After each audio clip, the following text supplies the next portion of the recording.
नमस्कार बच्चों, आप सभी का एक बार फिर से स्वागत है आपके अपने एजुकेशनल यूट्यूब चैनल हम सफर एकेडमी पर।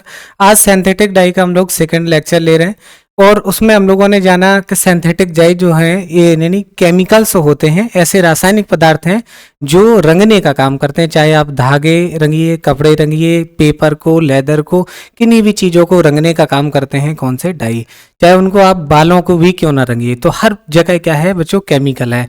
तो पहले लेक्चर में केवल हम लोगों ने इंट्रोडक्शन के बारे में जाना था कि सिंथेटिक डाई यानी कि डाई क्या होते हैं, कैसे कोई भी पदार्थ डाई की तरह एक्ट कर सकता है, इन सब चीज़ों के बारे में।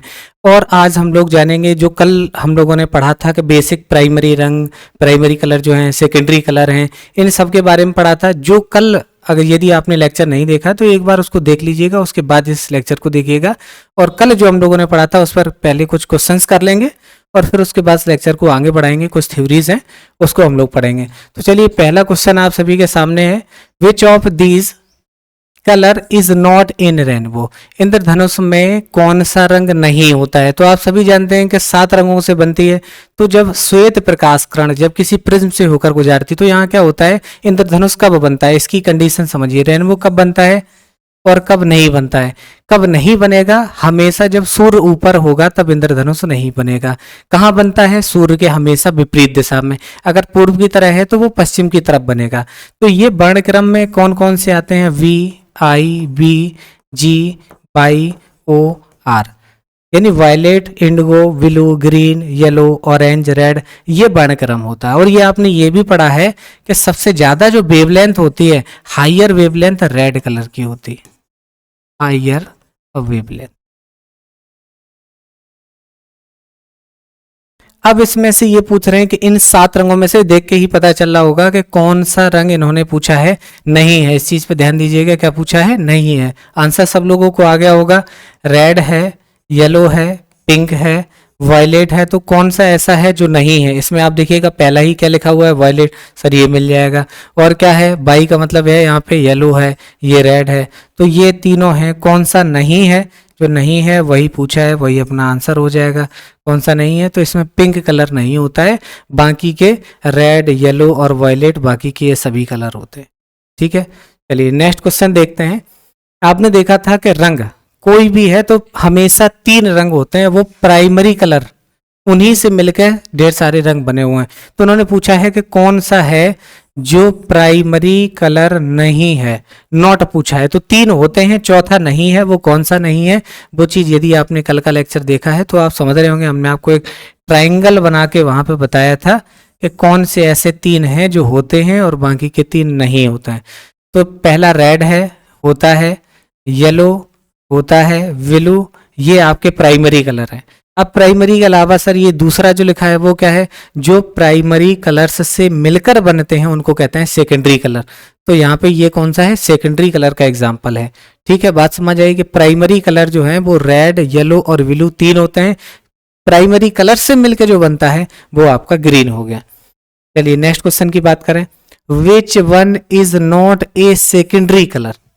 कौन सा ऐसा है जो सेकेंडरी कलर नहीं है। तो सेकेंडरी कौन सा नहीं होगा, यानी कि वो प्राइमरी होगा। तो प्राइमरी में रेड होता है, येलो होता है, ब्लू होता है। इन 3 को क्या कहते हैं, प्राइमरी कलर। ये प्राथमिक रंग है।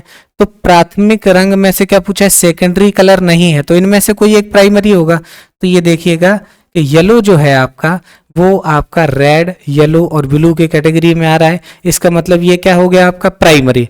तो ग्रीन, ऑरेंज और पर्पल ये मिलकर बनते हैं प्राइमरी से, तो ये आ जाएगा सेकंड की कैटेगरी में।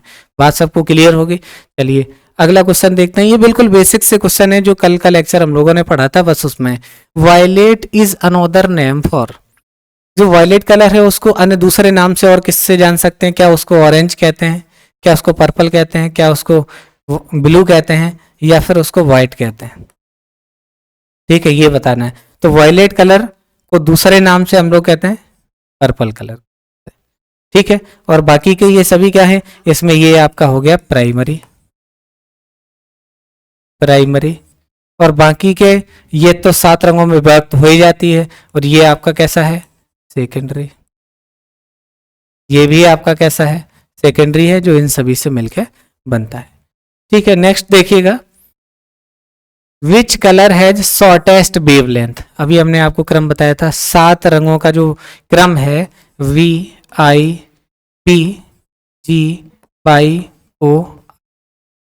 अगर आप इधर से इधर जाते हैं तो ये क्या होता है, वेवलेंथ का बढ़ता हुआ क्रम है, वेवलेंथ का इंक्रीजिंग ऑर्डर है। ठीक है, अगर ये वेवलेंथ का बढ़ता हुआ क्रम है तो सबसे ज्यादा वेवलेंथ किसकी है, ये कितना हो जाएगा, 7500 से लेकर 7800 एंगस्ट्राम के, 7500 से 7800 एंगस्ट्राम के मध्य होगी। ठीक है, अब देखिएगा, चलिए ये तो कुछ जनरल से क्वेश्चन थे जो सभी के आगे बेसिक इसलिए बताया था कि एक बार याद हो जाए। तो प्राइमरी रंग 3 रंग, लाल, पीला और नीला, ये प्राथमिक रंग हो गए। प्राथमिक रंगों से मिलकर जो बनते हैं वो आपके द्वितीयक रंग हो गए। इसके अलावा तीसरा और पड़ा था कॉम्प्लीमेंट्री कलर, यानी कि पूरक रंग। तो जब इन प्राथमिक रंगों को एक निश्चित अनुपात में मिलाया जाए तो फिर से वो श्वेत प्रकाश में बदल जाते हैं, तो वो कॉम्प्लीमेंट्री कलर हो गए। या आप मुनसेन कलर व्हील में देखते हैं तो एक दूसरे के जो कॉम्प्लीमेंट्री है यानी जो पूरक हैं वो पूरक रंग कहलाते हैं। अब बात करते हैं कलर, क्रोमोफोर या ऑक्सोक्रोम। यानी इस चीज को समझिएगा कि रंग के बारे में हम लोगों ने पढ़ लिया, प्राथमिक रंग, द्वितीयक रंग, पूरक रंग। कोई भी चीज, कोई भी ऑब्जेक्ट किस कलर की दिखाई देती है, कैसे जाना, जब इलेक्ट्रोमैग्नेटिक रेडिएशन को जब किसी कंपाउंड पर डाला जाता है तो 3 घटनाएं हो सकती हैं। या तो डाली हुई लाइट को कंपाउंड टोटली रिफ्लेक्ट कर दे तो वो व्हाइट कलर की दिखेगी, टोटली एब्जॉर्ब कर ले तो ब्लैक कलर की दिखाई देगी। उदाहरण हमने आपको बताया था कि गाय और भैंस का, जब आपकी ये दोनों धूप में बंधे हों तो भैंस जो है वो जल्दी धूप लगने के कारण हाँफने लगती है। क्यों, वो ब्लैक बॉडी है और बहुत ज्यादा एब्जॉर्प्शन दिखाती है, तो एब्जॉर्प्शन कारण उसे जल्दी गर्मी लगने लगती है, तो गाय की अपेक्षा। ठीक है, अब बात करते हैं ये क्रोमोफोर और ऑक्सोक्रोम वर्ड क्या है। हिंदी में कहते हैं वर्ण मूलक और वर्ण वर्धक। तो वर्ण माने क्या था, हम लोग कलर को हिंदी में कह देते हैं वर्ण, कलर। डाई को क्या बोला था, वर्ण द्रव या रंग द्रव, यानी कि रंगों को देने वाले। अब कुछ शर्तें पड़ी थी हम लोगों ने कल कि किसी भी कंपाउंड को डाई की तरह अगर वो एक्ट करती है तो क्या क्या विशेषताएं उसके अंदर होनी चाहिए।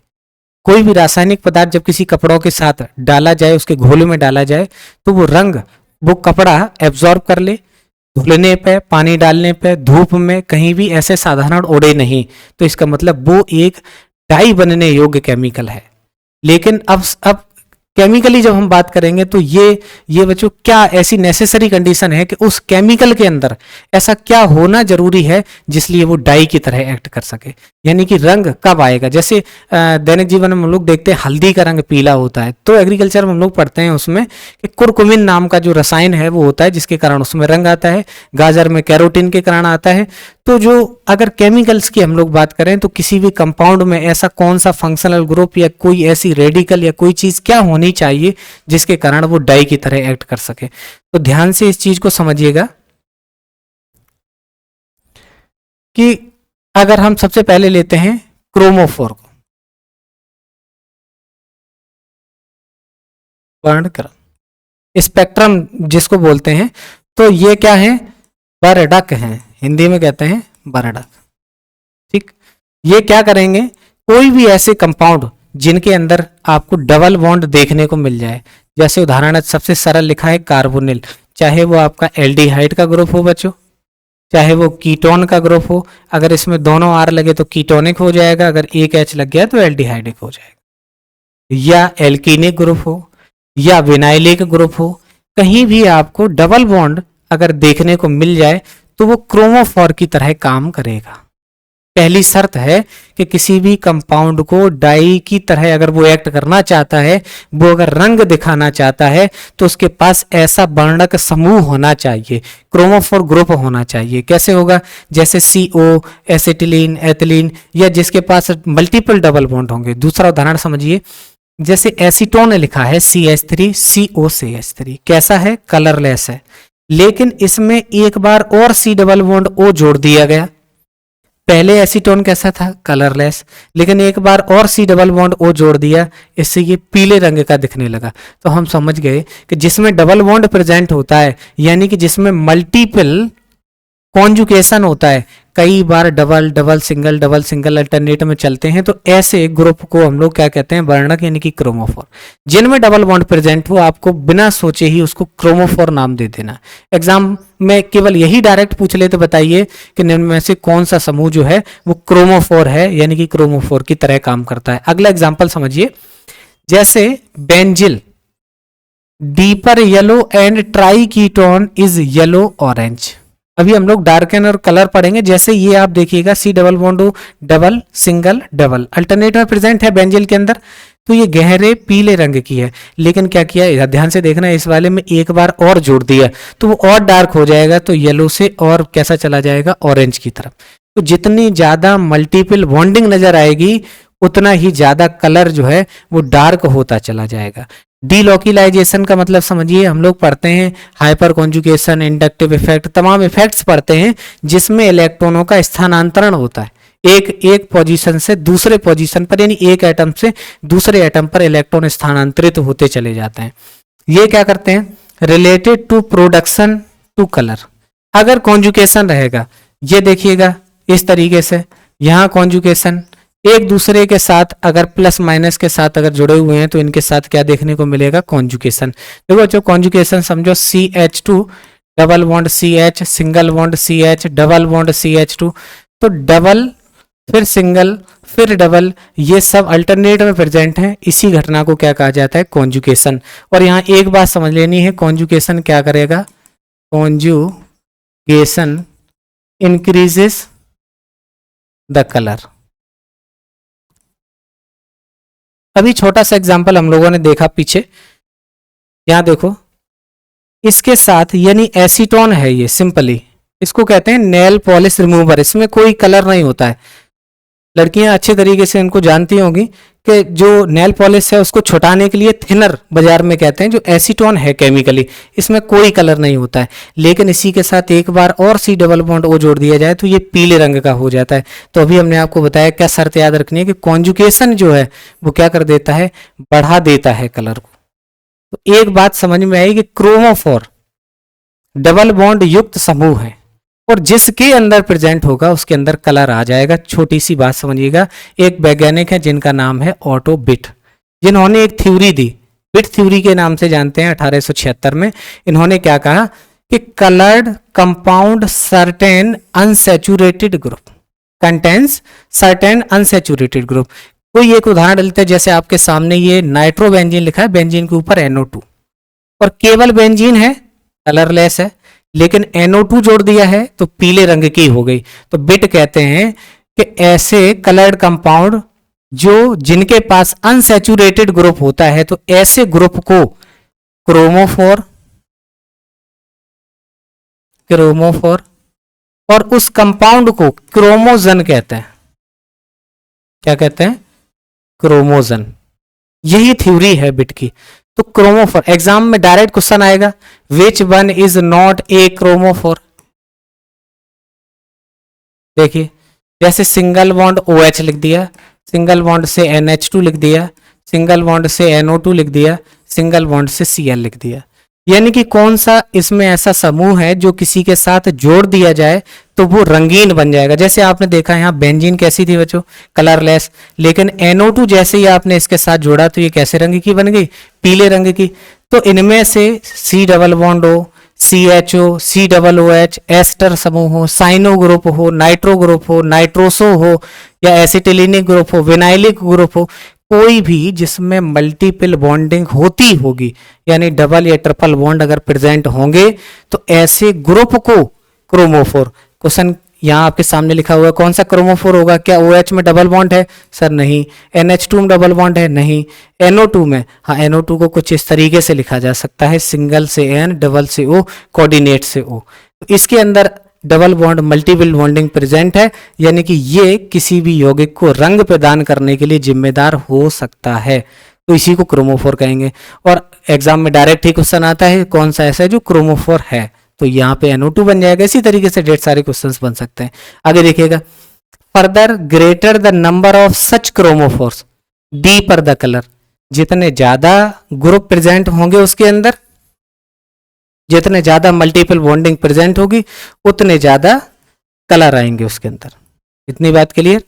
चलिए आगे देखते हैं। क्रोमोफोर के कंसेप्ट में और समझिएगा क्या बोला, जितने ज्यादा मल्टीपल कॉन्जुगेशन हो जाएंगे। जैसे एक छोटा उदाहरण है कि C6H5 और C6H5 दोनों के बीच में CH डबल बॉन्ड से CH जुड़ा हुआ है।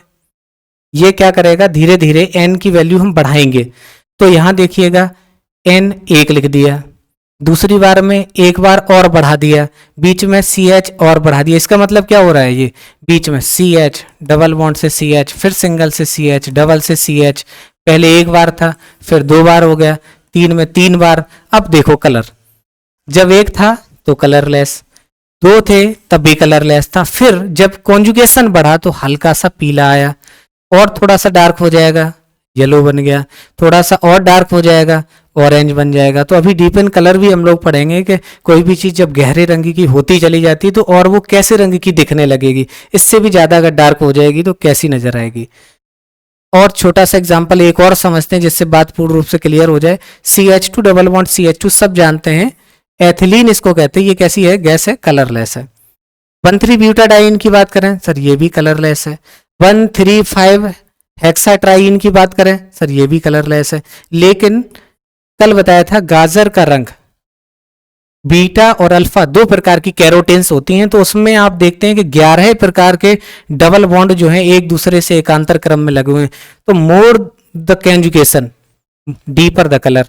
तो जो बीटा कैरोटीन के कारण जो गाजर का रंग है वो इसी के कारण आता है। तो एक बात हमें कंफर्म हो गई कि क्रोमोफोर किसको बोला जाए, ऐसे सभी कंपाउंड्स जिनके अंदर मल्टीपल बॉन्डिंग यानी कि डबल बॉन्ड प्रेजेंट हो, तो किसी कंपाउंड के साथ अगर जोड़े जाएं तो उसको रंग प्रदान करने का काम करते हैं।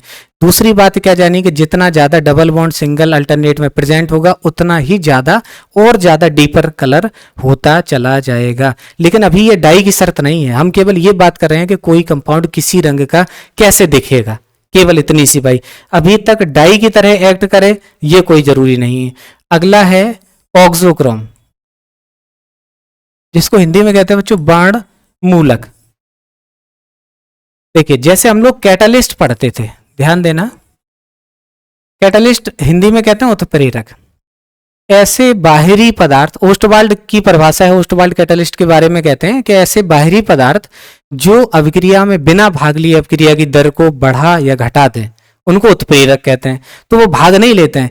इसी तरीके से ऑक्सोक्रोम क्या है सर, ऑक्सोक्रोम ऐसे ग्रुप हैं जो अगर डायरेक्ट किसी के साथ जोड़े जाएं तो वो रंग प्रदान नहीं करते हैं जब तक कि उस पर पहले से क्रोमोफोर न जुड़ा हो। छोटा सा एग्जांपल समझना कि बेंजीन कलरलेस है और NH2 हमने जोड़ा तो कलरलेस ही रहा, लेकिन जब बेंजीन पे NO2 जुड़ा था तब ये पीले रंग का था, जब NH2 जोड़ा तो ये और गहरे पीले रंग का हो गया।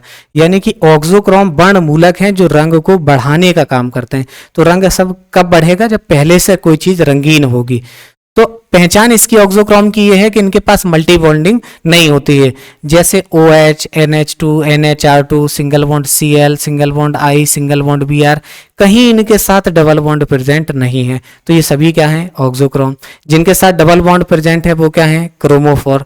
तो कोई भी कंपाउंड डाई तभी कहलाएगा, याद रखना बच्चों, जब उसमें क्रोमोफोर ऑक्सोक्रोम दोनों ही प्रेजेंट हों। और केवल आपने ऑक्सोक्रोम जोड़ दिया तो वो कलर प्रदान नहीं करेगा। हाँ, कि इससे एक चीज जरूर हो जाती है कि ऑक्सोक्रोम जोड़ने से जितने वेवलेंथ के कलर को एब्जॉर्ब कर रहा है अब वो ज्यादा वेवलेंथ को एब्जॉर्ब करने लगेगा, यानी कि लैम्डा मैक्स इंक्रीज हो जाती है। जैसे कम वेवलेंथ पे एब्जॉर्ब करके कलर दिखा रहा हो लेकिन फिर और ज्यादा वेवलेंथ को एब्जॉर्ब करेगा तो उसके बाद रंगीन दिखाई देगा। तो ऑक्सोक्रोम और क्रोमोफोर के कंसेप्ट को दोनों के एक बार समझो जरा। क्रोमोफोर और ऑक्सोक्रोम, अच्छा, जिनके पास बच्चों मल्टीपल बॉन्डिंग है वो सभी क्या है, क्रोमोफोर।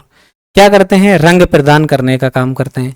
जिनके पास केवल सिंगल बॉन्डेड ग्रुप प्रेजेंट है वो ऑक्सोक्रोम है। अच्छा, दोनों में क्या कॉमन बात है सर, इससे भी लैम्डा मैक्स बढ़ जाता है, यानी कि अधिक वेवलेंथ पे एब्जॉर्ब करने लगते हैं, इस पर भी एब्जॉर्ब करने लगते हैं। ये क्या करते हैं, क्रोमोफोर रंग प्रदान करने का काम करते हैं। रंग प्रदान करते हैं। ये क्या करते हैं, रंगों को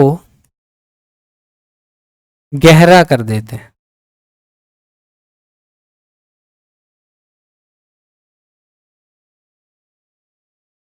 दोनों बात समझ आ गई होंगी कि किसी भी नॉर्मल एक कंपाउंड में, मान लीजिए जैसे एक छोटा एग्जांपल लिया था कि आपके सामने अगर बेंजीन बनी हुई है, ये कैसी है, कलरलेस, और इनमें से कोई भी आप एक ग्रुप जोड़ दीजिए, मान लीजिए उसमें CHO जोड़ दिया, NO2 जोड़ दिया या NO जोड़ दिया, कोई भी एक ग्रुप जोड़ देंगे तो वो कलर्ड दिखने लगेगा।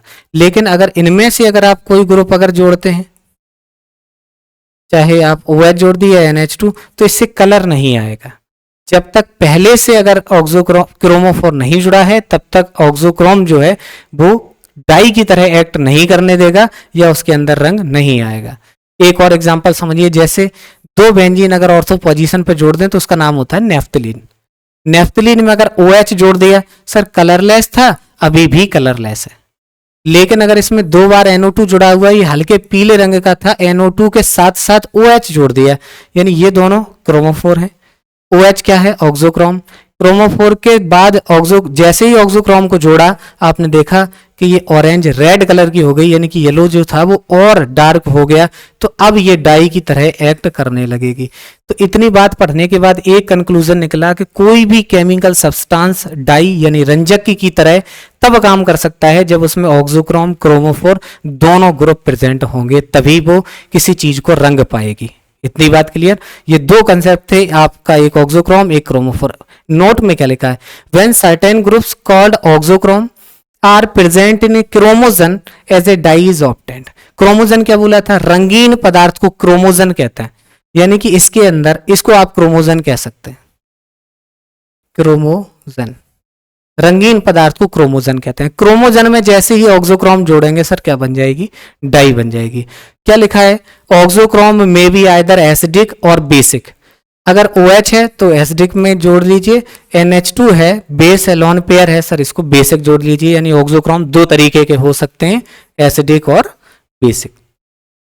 Auxochrome includes single bond COOH, SO3H। देख के ही पता चल रहा होगा ये क्या है सर, ये वाले एसिडिक की तरह काम करेंगे। They form hydrogen bonding with the certain group OH like as cellulose, NH2, wood and silk.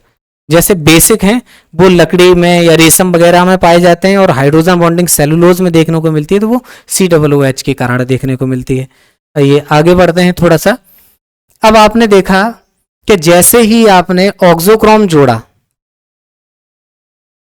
जैसे ही आपने ऑक्सोक्रोम जोड़ा तो लैम्डा मैक्स बढ़ गई, और क्रोमोफोर के जोड़ने से भी बढ़ी थी, क्रोमोफोर के जोड़ने से भी बढ़ गई। तो नॉर्मल वेवलेंथ जितनी थी उस जगह से अगर बढ़ जाए तो इस प्रभाव को बैथोक्रोमिक प्रभाव या बैथोक्रोमिक शिफ्ट कहते हैं।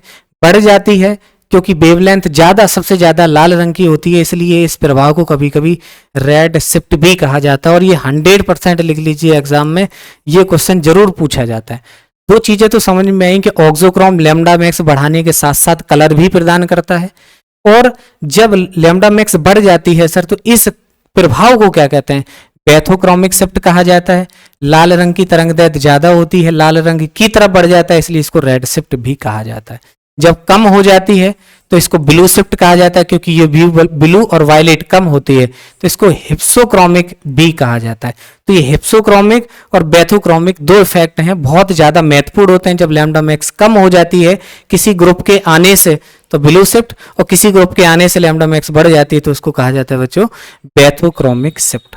अब लास्ट कंसेप्ट और पढ़ लीजिएगा एक, कि अभी हमने आपको बताया कि जैसे जैसे लैम्डा मैक्स बढ़ेगी कलर डार्क होगा, तो कलर डार्क होके कहाँ जाएगा, येलो जो है और ज्यादा डार्क होगा तो वो ऑरेंज में चेंज हो जाएगा, ऑरेंज रेड में चेंज हो जाएगा, ज्यादा ही जब रेड हो जाएगा तो पर्पल में, पर्पल ब्लू के अंदर चेंज हो जाएगा, ब्लू ग्रीन के अंदर, और अंततः वो इतना ज्यादा अगर डार्क हो जाएगा तो फिर वो ब्लैक कलर का दिखने लगेगा। ठीक है, तो इसके बाद लास्ट कंसेप्ट और सुनिएगा। जैसे आपके सामने एक एजो बेंजीन लिखा हुआ है, ये बेंजीन की रिंग है, ये डबल बॉन्ड से N है, क्या ये डाई की तरह काम करेगी, सर नहीं करेगी। उसका रीजन क्या है कि ये क्रोमोजन तो है, रंगीन है, लेकिन जब तक इसके साथ ऑक्सोक्रोम नहीं जुड़ा होगा ये डाई की तरह एक्ट नहीं करेगी। एक बार समझ लीजिए पूरी बात। आज हम लोगों ने क्या पढ़ा? क्रोमोजन और क्रोमोफोर के बारे में। चलिए, सिंथेटिक डाई सेकेंड। कॉन्जुगेशन के बारे में हम लोगों ने पढ़ा कि जितना ज्यादा कॉन्जुगेशन होगा उतना ज्यादा कलर। पूरी क्लास को 2 मिनट में समराइज कर देते हैं। 1 मिनट सुनिएगा कि आज हम लोग जो चीज कल के लेक्चर में पढ़ी थी वहीं से आज शुरुआत की। प्राथमिक रंग, द्वितीयक रंग। प्राथमिक रंग होते हैं 3 रंग। फिर द्वितीयक रंग जो प्राथमिक से मिलकर बनते हैं, किन्हीं 2 रंगों को मिलाकर श्वेत रंग फिर से बन जाता है, या जो एक दूसरे के विरोधाभासी रंग जो आमने सामने होते हैं वो कॉम्प्लीमेंट्री कलर बनाते हैं। किसी भी केमिकल को डाई की तरह एक्ट करने के लिए आवश्यक है कि उसके पास एक क्रोमोफोर होना चाहिए। सर क्रोमोफोर क्या था? मल्टीपल बॉन्डिंग वाले ग्रुप को क्रोमोफोर कहते हैं।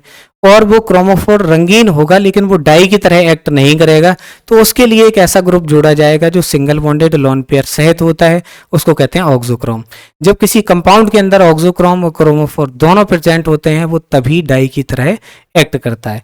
ठीक है बच्चों, तो इसकी PDF जो है आपको टेलीग्राम चैनल पर सेंड कर देंगे बाद में बना के।